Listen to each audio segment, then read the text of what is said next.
Hermanos, que Dios me los bendiga.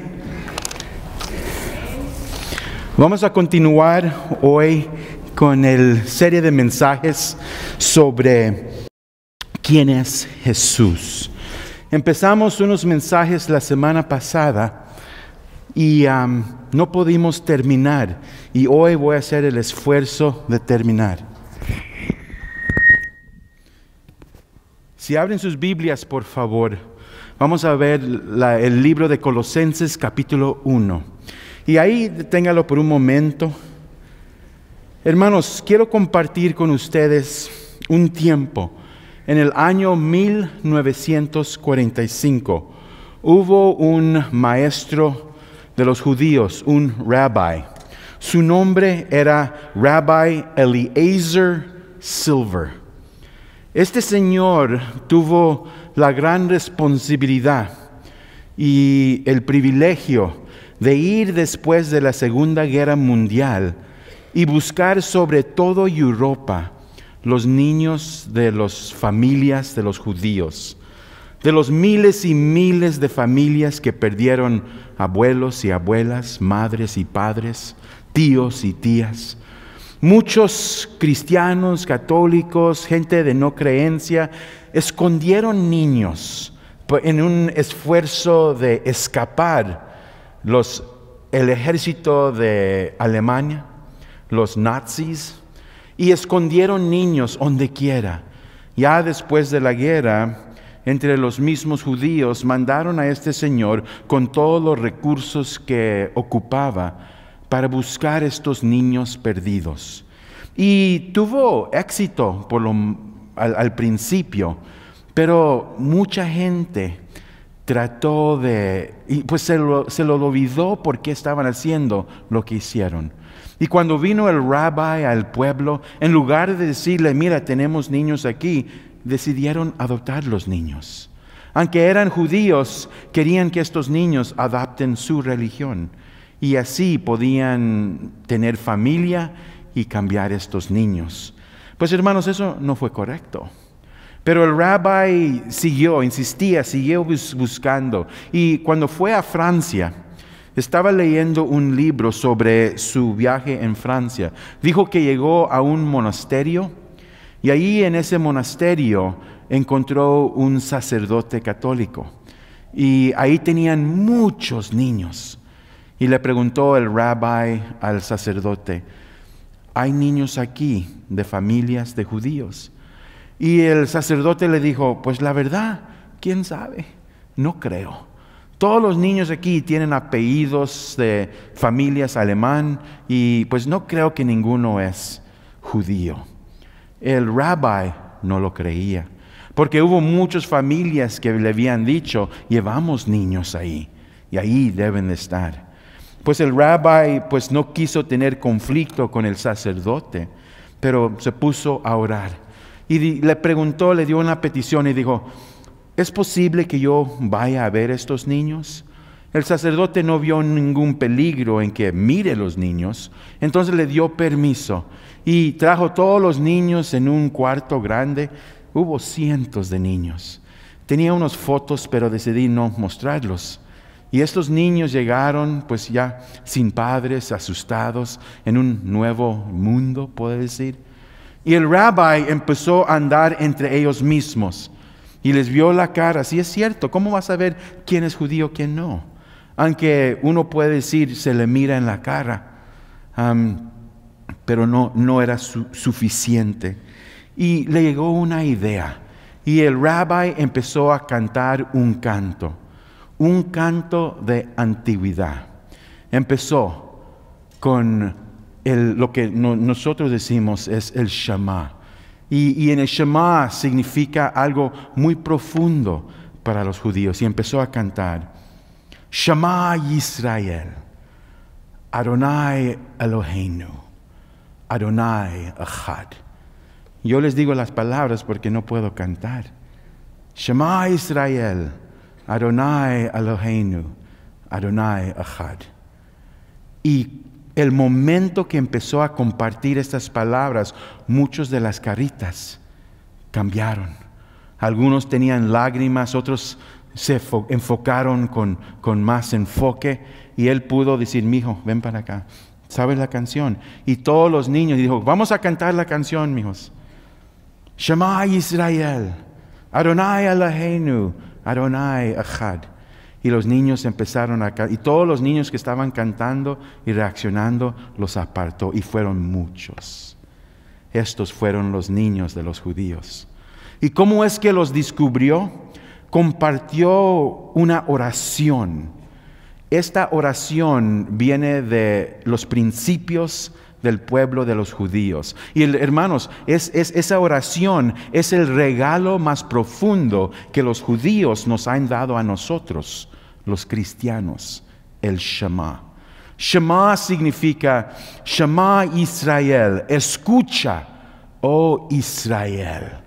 Adonai Eloheinu, nuestro Dios. Y luego dice, Adonai Echad, nuestro Dios es uno. Can you guys put my next slide on the screen? I don't have that clicker with me. Este es el Shema. Escuche, oh Israel, a nuestro Dios. Nuestro Dios es uno. Esta oración, esta canción, le enseñan a todos los niños. Es la primera canción, la primera oración que un niño aprende cuando aprende a hablar. Cada día empieza cuando un judío despierta, pronuncia estas palabras. Cada noche antes de dormir, pronuncia estas palabras. Estas palabras son las oraciones que uno da cuando momentos están en inquietud, cuando hay caos, cuando hay peligro, cuando hay problemas. Esa es la frase que dicen momentos antes de morir. Es la oración más profunda y más especial. Es la fundación de todo el entendimiento de los judíos con Dios. Escucha, oh Israel, a nuestro Dios. Nuestro Dios es uno. Cuando le preguntaron a Jesucristo, hermanos, ¿cuál es el mandamiento más grande o más importante? En Marcos capítulo 12, versículo 28, Jesucristo respondió a esa pregunta y dijo, el mandamiento más importante es este, dice Jesús. Escuche, oh Israel, el Señor nuestro Dios, el Señor es uno. Amarás al Señor con todo tu corazón, con toda tu alma, toda tu mente y toda tu fuerza. El segundo es igual, amar a tu prójimo como a sí mismo. No hay mandamientos más grandes que estos. Cuando le preguntaron a Jesús, hermanos, ¿qué es lo más importante? Inició esos mandamientos con el Shema. Jesucristo escuchó, Jesucristo aprendió esas oraciones en la rodilla de su papá, José. En la niñez de Jesús, él también memorizó y empezó a usar esa oración. Y hermanos, aunque las Escrituras no los muestran, en cada momento donde Jesucristo estaba sufriendo, ¿sabe lo que estaba compartiendo? Shema Israel, Adonai Eloheinu, Adonai Echad. Hermanos, esas fueron las palabras que los judíos compartieron en la Inquisición. Fueron las palabras y las canciones que judíos estaban cantando cuando Alemania los estaba matando. Y para nosotros dices, pues son puras palabras. No, hermanos, es una fundación a una verdad demasiado profundo. Y me pongo a pensar si la palabra de Dios te afecta a ti igual. El hermano Jacobo estaba hablando de tiempos de caos, tiempos donde uno no entiende qué está sucediendo. ¿Dónde encuentras tu fuerza? ¿Solo en mitos y ideas y esperanzas?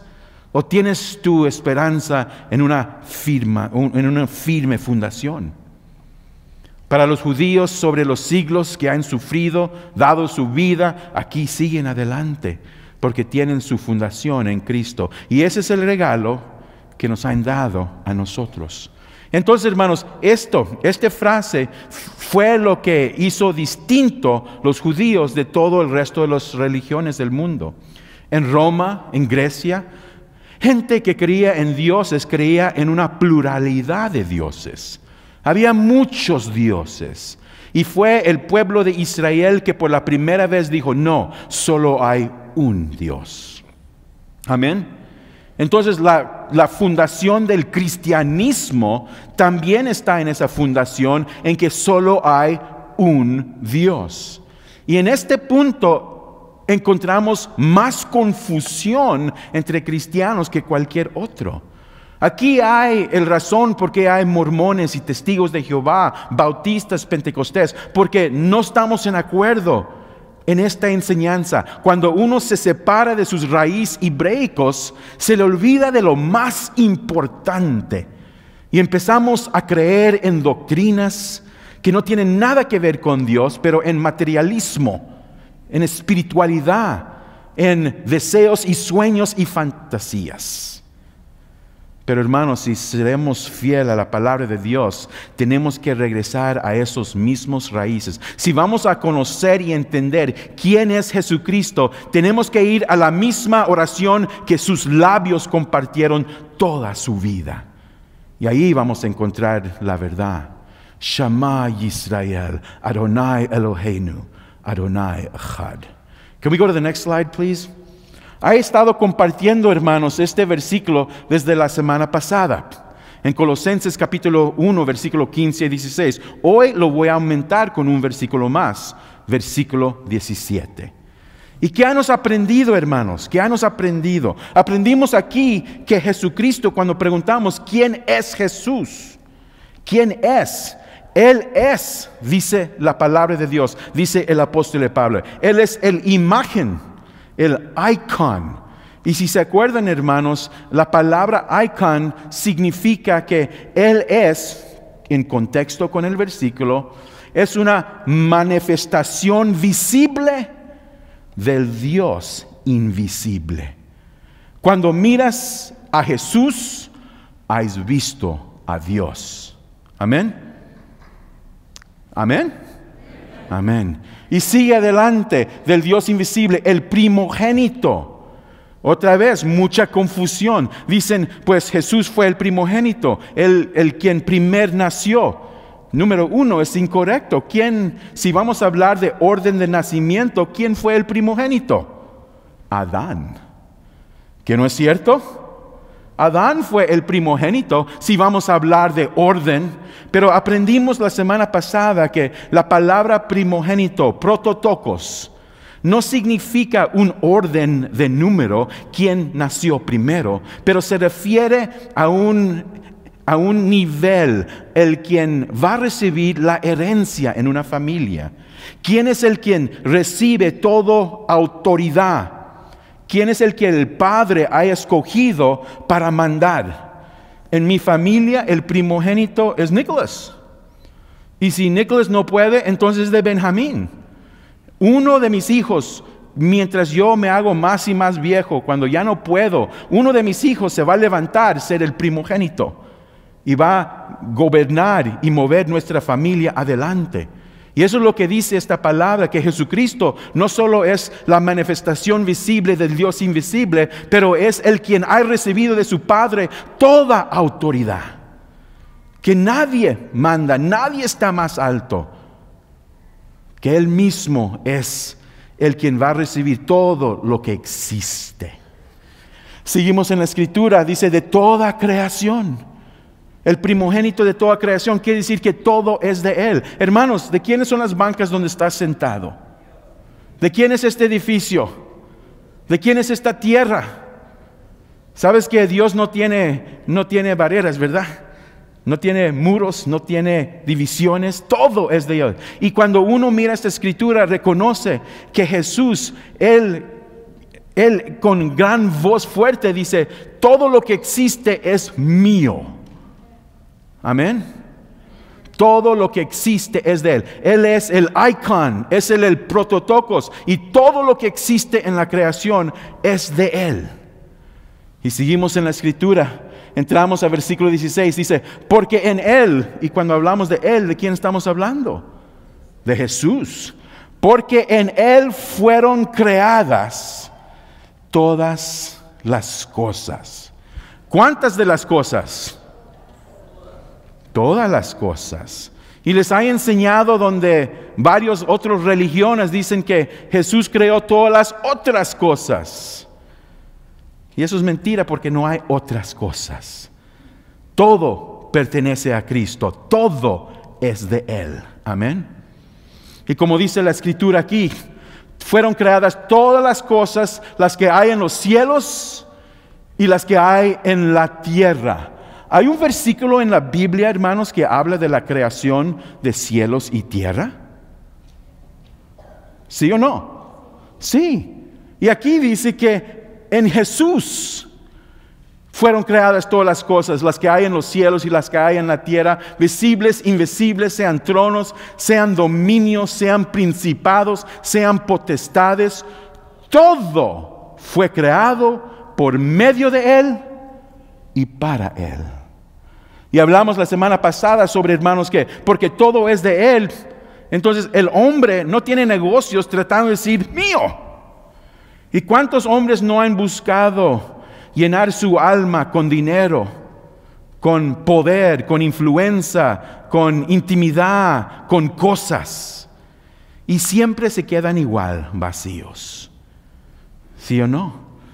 Como estaba hablando el hermano Jacobo más temprano, cuando te dan un aumento en tu cheque, cuando tienes alguien, siempre decimos más, pero ¿cuánto necesitamos? ¿Cuándo es suficiente? Nunca. Hermano, las cosas de este mundo no llenan a uno. Puedes tomar día y noche y no te vas a llenar. Puedes drogarte día y noche y no vas a estar bien. Puedes tratar de controlar y influir y hacer todo posible para que mandar a la gente y no vas a estar en paz. ¿Por qué? Porque todo lo que existe no es para ti, es para Él. Entonces, ¿para qué me lo deja todo a mano, dices? Es para que mires que todo depende de Él, con la esperanza que mires que lo necesitas. Amén. Pues la Escritura sí, hermanos, vamos a hablar un poco más de eso, porque si es cierto lo que dice el Shema, escucha, oh Israel, el Señor nuestro Dios es uno. ¿Cuántos dioses hay, hermanos? Uno. Entonces, ¿por qué es que dice esta Escritura que Jesús creó los cielos y la tierra? Pero hay otros versículos que dicen que Dios creó los cielos y la tierra. ¿Estoy mal o estoy correcto? Amén. Pero vamos a ver, hermanos, que no solo los creó. Dice versículo 17, lo que vamos a enfocarnos hoy, que y Él es ante todas las cosas, y todas las cosas en Él subsisten. Si fuiste al estudio de miércoles de la semana pasada, vas a entender esto más profundo. Fuiste bendecido. Y si no fuiste al estudio de miércoles, no sabes lo que perdiste, porque no lo vas a entender igual. Hermanos, por favor, vayan a los estudios para entender mejor lo que estamos estudiando. Si no, vas a estar confundido y es tu culpa. Hermanos, aquí la Biblia dice que no solo creó todo, pero que Jesús está ante la creación y por medio de Él todo subsiste, lo mantiene. Y hermanos, esto levanta un punto de doctrina que es muy raro que cristianos piensen en o consideren. Ese es el punto de doctrina cuando hablamos de quién es el quien mantiene todo. Por ejemplo, tu vida. ¿Por qué despertaste hoy en día? Porque Dios lo decidió. ¿Y quién ha puesto comida en tu mesa? El Señor. ¿Por qué? Porque Él lo decidió. Hermanos, todo lo que existe subsiste de Él, y todo lo que estás experimentando, bueno y malo, siempre viene por medio de Él. Días difíciles también, días buenos también, todo viene por medio de tu Dios. Entonces, hermanos, si le tienes miedo al mundo, es porque no conoces y no entiendes quién está sobre el mundo, Dios. Amén. Pero tenemos que regresar a esta pregunta porque es buena pregunta. Entonces, ¿por qué cristianos evangélicos dicen que Cristo es Dios? Pues ya hemos visto varias razones, pero vamos a continuar. Porque ¿qué no dicen los testigos de Jehová? ¿Qué no dicen los mormones? ¿Qué no dicen varios pentecostés? Que no es cierto. Que no creemos en 3 dioses y que cristianos creen en 3 dioses. No. Y le voy a mostrar. ¿Cuál otro versículo en la Biblia, hermanos, encontramos donde dice que alguien creó los cielos y la tierra?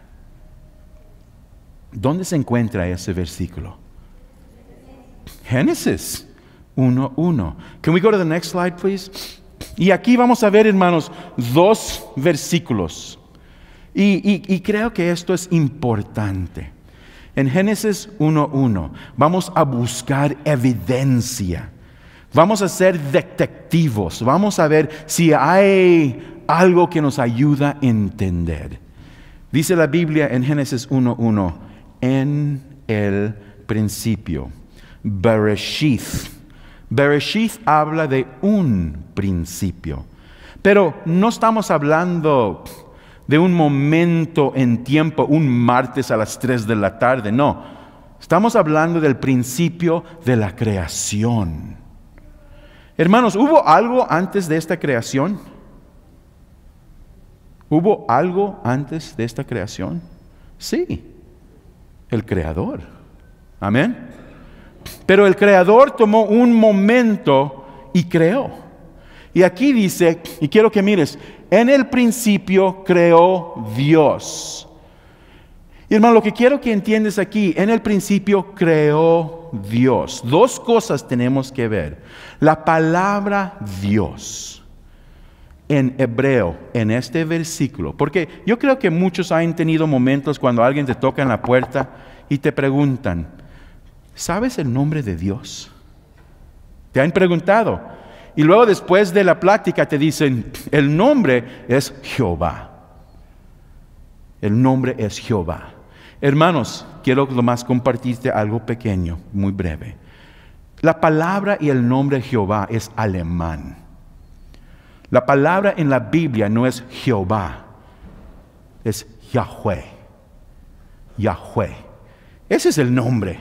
Pero ese nombre también fue dado por los judíos porque ellos aprendieron por medio de Moisés que uno nunca debe mencionar el nombre de Dios. Hermanos, ¿cuántos de ustedes sabían que el Testamento Antiguo dice que un ser humano no debe de mencionar el nombre de Dios?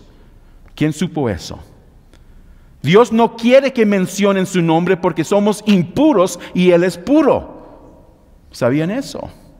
Y por eso los judíos, cuando hablas con ellos, no usan el nombre Jehová, no usan el nombre Yahweh.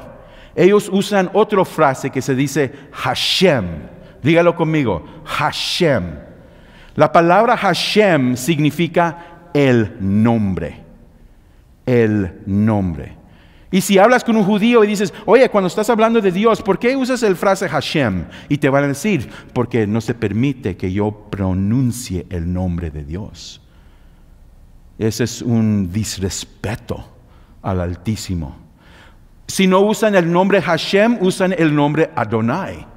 Adonai está compuesto para reemplazar el nombre de Dios, para nunca mencionarlo. Y por eso cuando hablas con judíos, los que estuvieron ahí, los mismos que recibieron la palabra de Dios, créalo a ellos en lugar de los testigos de Jehová. Porque ellos fueron los que recibieron ese nombre. Y hermanos, aquí vemos que hay un nombre para Dios. En el principio creó, y ahí está el nombre de Dios, ¿verdad? Pero el nombre que usa es Elohim. Elohim. Quiero que sepas, en la Biblia, cuando miras el nombre, y está escrito en español, Jehová, habla de Dios el juez, el Dios que gobierna. Pero en la Biblia, cuando Dios está creando, usa el nombre Elohim. Y aquí, si traduces esto al idioma original, dice, en el principio Elohim creó. ¿Y por qué me importa esto? Porque me enseña muchas cosas que debo de entender. La palabra Elohim, cuando mira la construcción de esta palabra, Elohim, esa parte im, dilo conmigo, im, Im es algo que se pone a cualquier palabra para que sea plural. Por ejemplo, mi nombre es Luis. Pero ¿qué pasa si le pongo es? Luises. Son más que un Luis, ¿verdad? Hay muchos Luises. Iglesia, iglesias. Eso es lo mismo. Im es como poner es o as. Hace una palabra plural.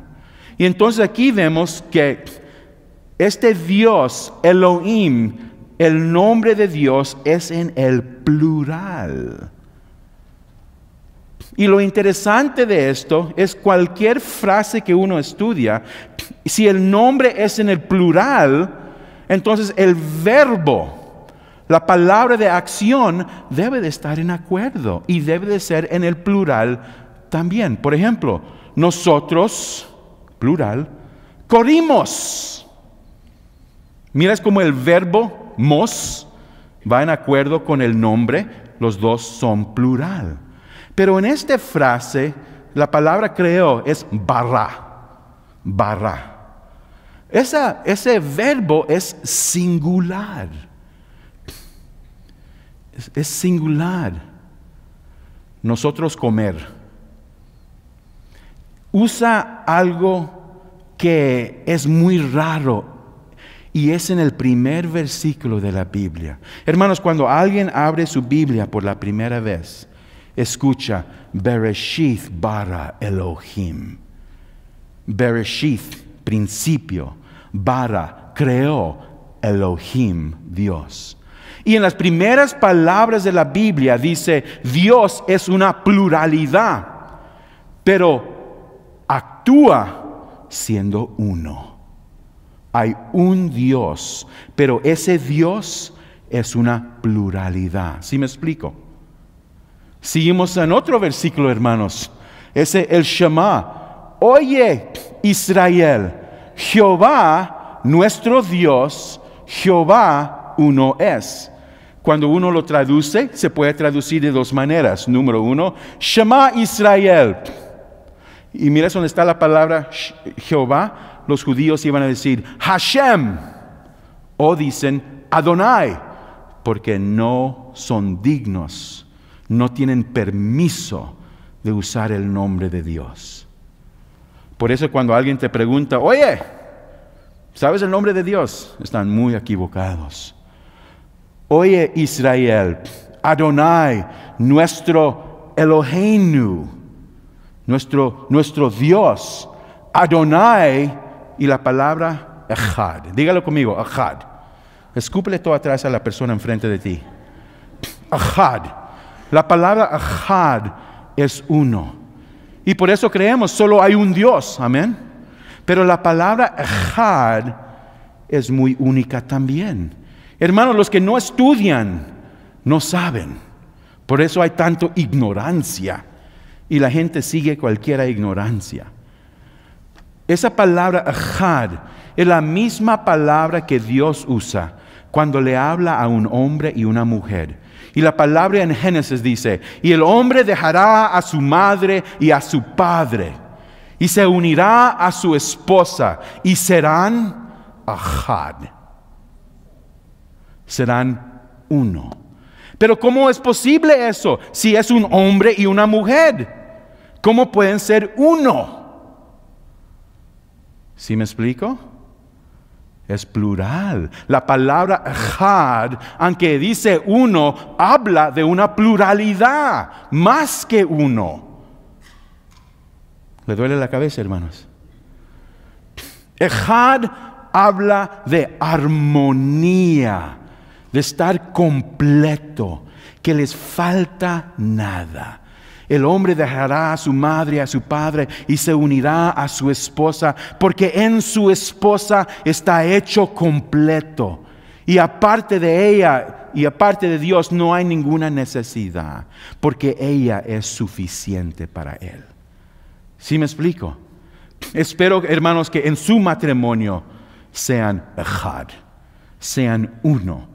Pero igual como entendemos que un hombre y una mujer pueden ser uno, eso es lo que menciona aquí de Dios, que Dios es uno, pero es una pluralidad. ¿Sí me explico? Alguien diga amén para que no me desanime. Can we go to the next slide? Estoy buscando evidencia, hermanos. ¿Es cierto que Jesús es el creador? ¿Y cómo puede ser el creador si la Biblia dice que Elohim es el creador, que Dios el Padre es el creador? ¿Cómo es posible? ¿Estamos confundidos? ¿Estamos mal? ¿Estamos en error? ¿O hemos encontrado una verdad profunda? Voy al Nuevo Testamento. Aquí hablamos al principio, hermanos, entre los griegos. Por ejemplo, en el libro de Hechos, capítulo 17, el apóstol Pablo entra a Atenia. Atenia, hermanos, era el lugar de todos los filósofos, los hombres más sabios de todo el mundo vivían ahí. Ahí encontrábamos Sócrates, Plato, todos los filósofos más de antigüedad que nos afectan hasta hoy en día. Y dice la palabra que cuando Pablo entró al pueblo, donde quiera que miraba, vio ídolos. Y sentía un dolor en su corazón, estaba inquieto. Y él dice, la razón por qué estoy inquieto es porque estoy en la presencia de los más sabios del mundo y están adorando a muchos dioses.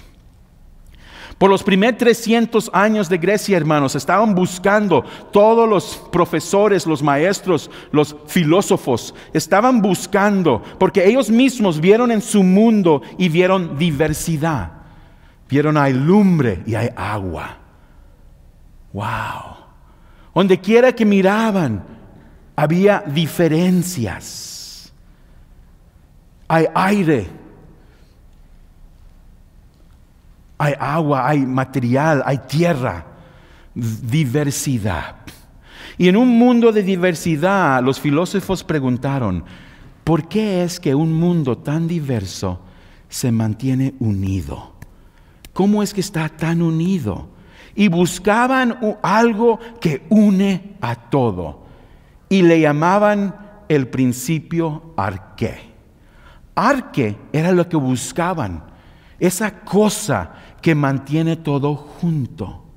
Y es interesante, hermanos, porque aquí en Juan 1, el apóstol Juan va a dar algo muy profundo. Dice, en el principio era el verbo, y el verbo era con Dios, y el verbo era Dios. Can we go to the next slide? ¿Podemos ir al siguiente?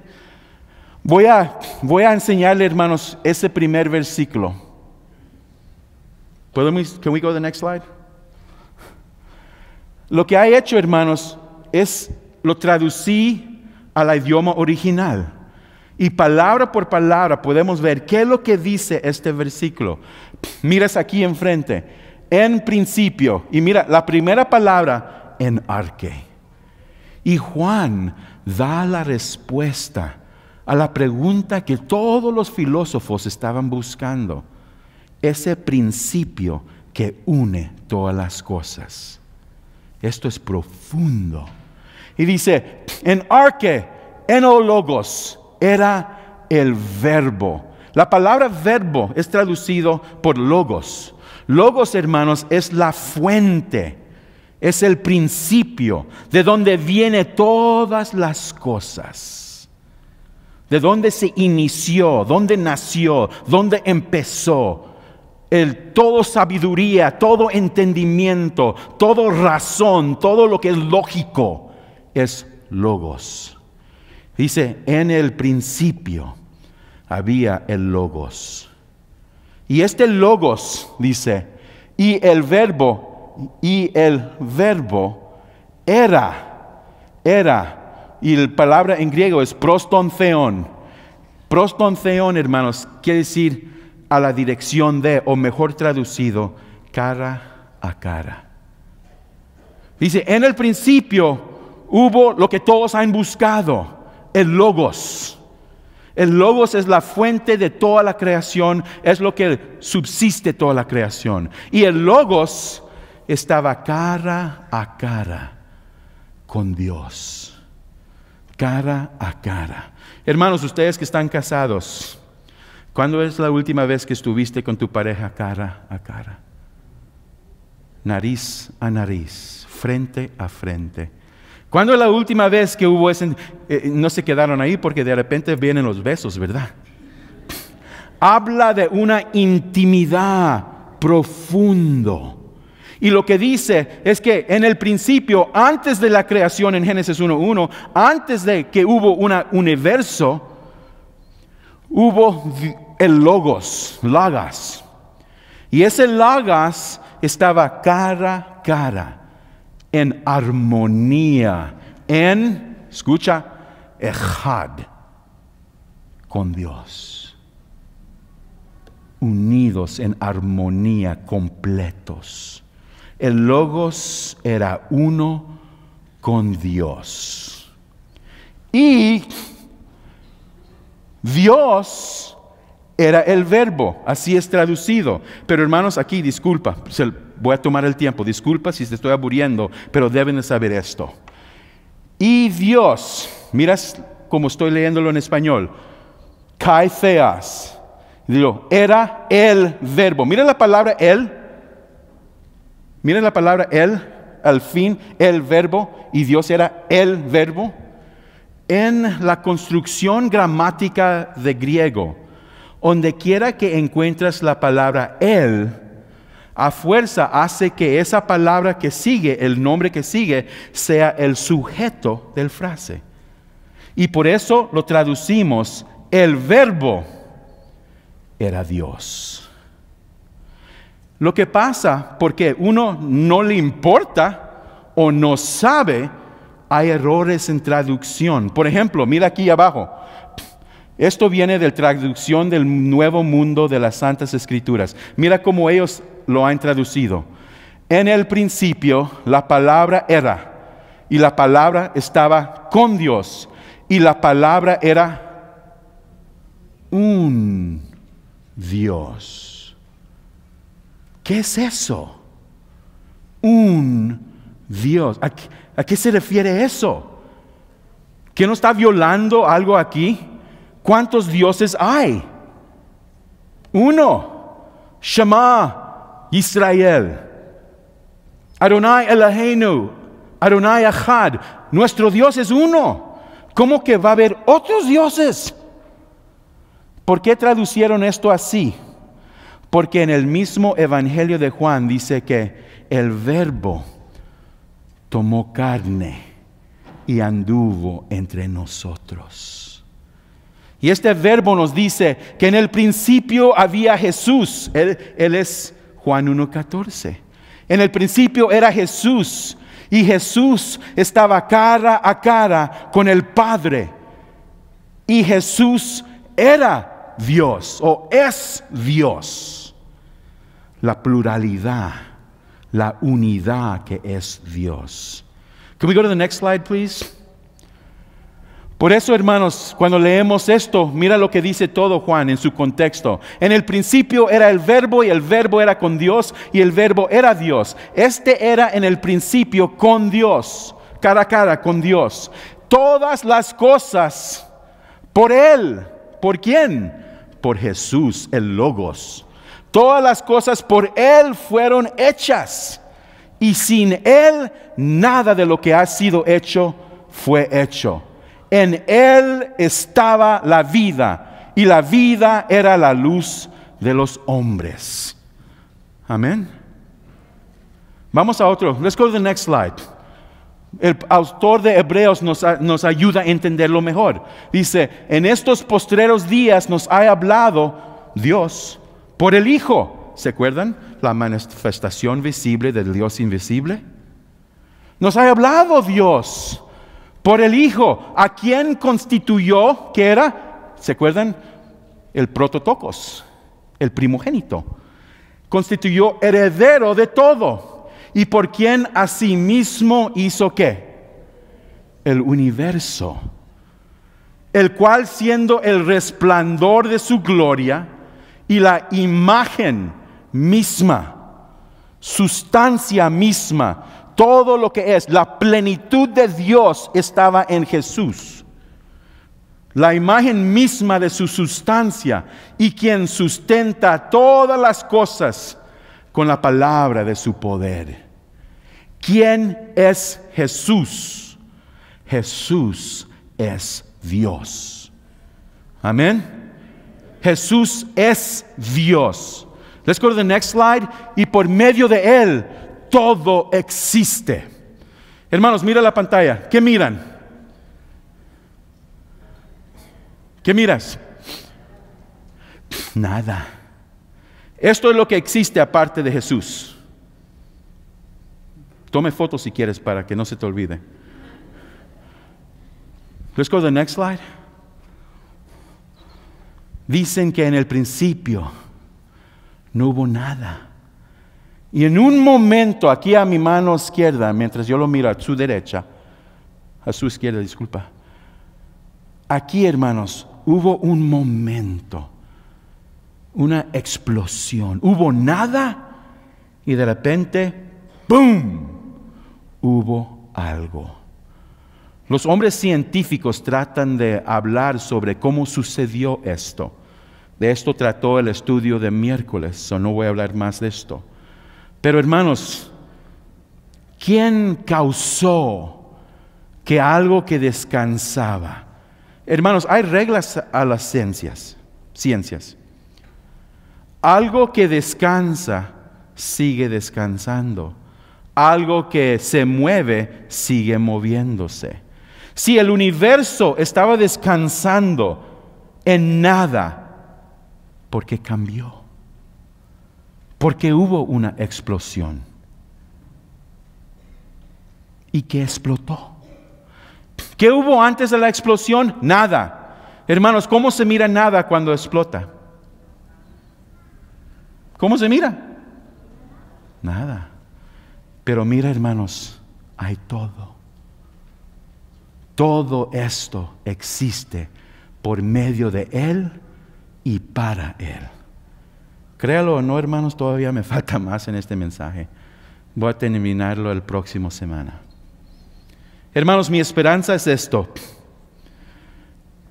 Algo que aprendí del Shema es un recuerdo que nuestro Dios, escúchalo, Él es uno. Él es el único que te escucha, que te entiende y te puede ayudar. Él es el único que va a responder. Él es el único que va a venir y ser tu fuerza, tu apoyo, tu consejo, tu doctor.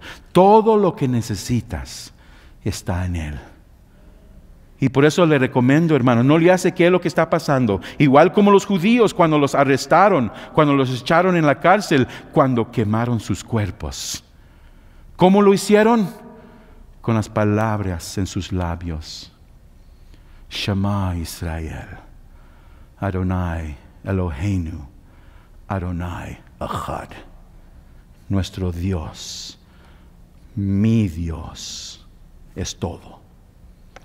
Padre Celestial, en estos momentos pedimos que su Santo Espíritu nos revele la verdad. Hay muchas religiones que por ignorancia a veces lo hacen con razones que no son buenos. Han traído mucha confusión a este mundo y por eso su iglesia está dividida. Ayúdenos, Señor, encontrar y luchar por la verdad. Y aunque nos cuesta para entender, tenemos que hacer esfuerzo, Dios. Ayúdenos a hacer el esfuerzo. Muéstrenos, Señor, que vale la pena estudiar y luchar con su palabra. Ayúdenos a recibir su verdad. Señor, a la persona que está batallando ahorita, recuérdale, Señor, de esa frase de antigüedad, que usted está con nosotros y que eres suficiente. En el nombre de Jesucristo. Amén y amén.